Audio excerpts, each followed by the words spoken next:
ఇక ఖమ్మం జిల్లాలో ఎండలు చంపేస్తున్నాయి. వడగాలులు రికార్డు స్థాయి ఎండలకు జనం పిట్టలు రాలినట్టు రాలుతున్నారు. వారం రోజుల్లోనే ఉమ్మడి ఖమ్మం జిల్లాలో 50 మందికి పైగా చనిపోయారంటే పరిస్థితి ఎంత దారుణంగా ఉందో అర్థం చేసుకోవచ్చు.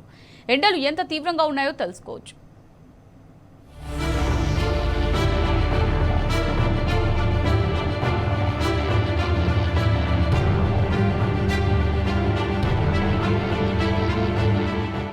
రికార్డులు తిరగరాస్తున్న ఎండలు ఖమ్మం, భద్రాద్రి కొత్తగూడెం జిల్లాలో విషాదాన్ని మిగులుస్తున్నాయి. విపరీతంగా వీస్తున్న వడగాలుల ప్రభావంతో అనేక మంది పిట్టల్లా రాలిపోతున్నారు. ఎండల దాటికి తట్టుకోలేక అప్పటికప్పుడు కుప్పకూలిపోతున్నారు. మరీ ముఖ్యంగా ఈ నెల 20వ తేదీ నుంచి ఎండల తీవ్రత పెరిగింది. వేడిగాలుల ప్రభావం వల్ల అనేక మండలాల్లో ప్రాణ నష్టం వాటిల్లింది. ఎండ, వడగాలుల దాటికి మరణాల సంఖ్య కూడా భారీగా పెరిగింది. అంతకు ముందు రోజుకు ఒకరో ఇద్దరో చనిపోతే 20వ తేదీ నుంచి రోజుకు 10 నుంచి 15 మంది చనిపోయిన సందర్భాలు ఉన్నాయి.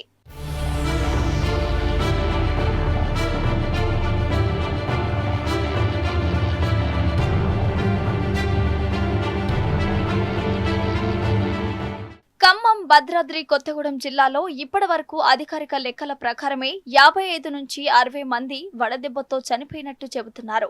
బయటకు రానివి ప్రభుత్వ లెక్కల్లోనే, ఆసుపత్రుల్లోనే నమోదు కాని మరణాలు మరో 20 దాకా ఉండొచ్చని ఒక అంచనా. మే 26న అత్యధికంగా 15 మంది, 25న 12 మంది, 24న 10 మంది, 23న 11 మంది చనిపోయారంటే ఎండలు ఎలా ప్రాణాలు తీస్తున్నాయో అర్థం చేసుకోవచ్చు. పేరుకేమో ముగ్గురు మంత్రులు, కానీ కనీసం చర్యలు లేవు. ఎండల బారి నుంచి కూడా జనాన్ని కాపాడలేకపోతే ఎలా?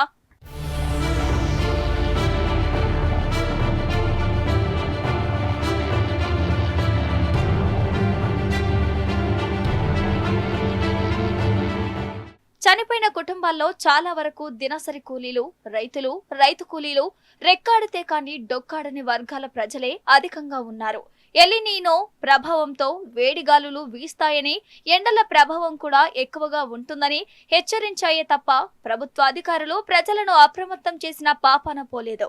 ప్రజలు బయటకు రాకుండా నివారణ చర్యలు చేపట్టింది కూడా లేదు. ఎండల తీవ్రత పెరిగితే ప్రభుత్వం తరపున నివారణ చర్యలు చేపట్టాలనే నిబంధనలు ఉన్నా ఎక్కడా కనీస నివారణ చర్యలు తీసుకోలేదు. వాటరింగ్, మజ్జిగ, నీటి పంపిణీ, ఓఆర్ఎస్ ప్యాకెట్ల పంపిణీ, వడదెబ్బ తగలకుండా రక్షణ చర్యలపై అవగాహన క్యాంపులు కూడా నిర్వహించలేదు.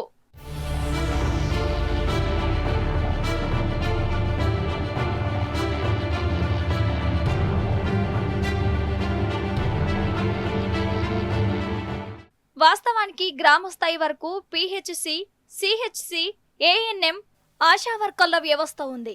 వారి సేవలను వినియోగించి ప్రజలను అప్రమత్తం చేసి ఎండ సమయాల్లో బయటకు రాకుండా చూసే అవకాశం కూడా ఉంది.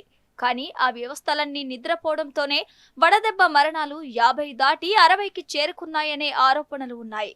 ముగ్గురు మంత్రులు, వైద్య ఆరోగ్య శాఖ, జిల్లా కలెక్టర్, ఇతర శాఖల అధికారులు తాము చల్లగా ఉంటే చాలు, జనం ఎలా పోతే మాకేంటి అనుకున్నారో ఏమో గాని వడదెబ్బ మరణాలు పెరుగుతున్నా నేటికి నష్ట నివారణ చర్యలు తీసుకోలేదు.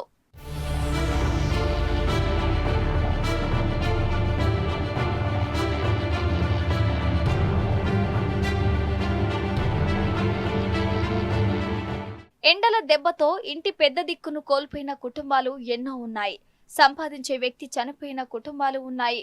అయితే ప్రభుత్వం నుంచి పరిహారం అందుతుందేమోనని మృతుల కుటుంబాలు ఎదురు చూస్తున్నాయి.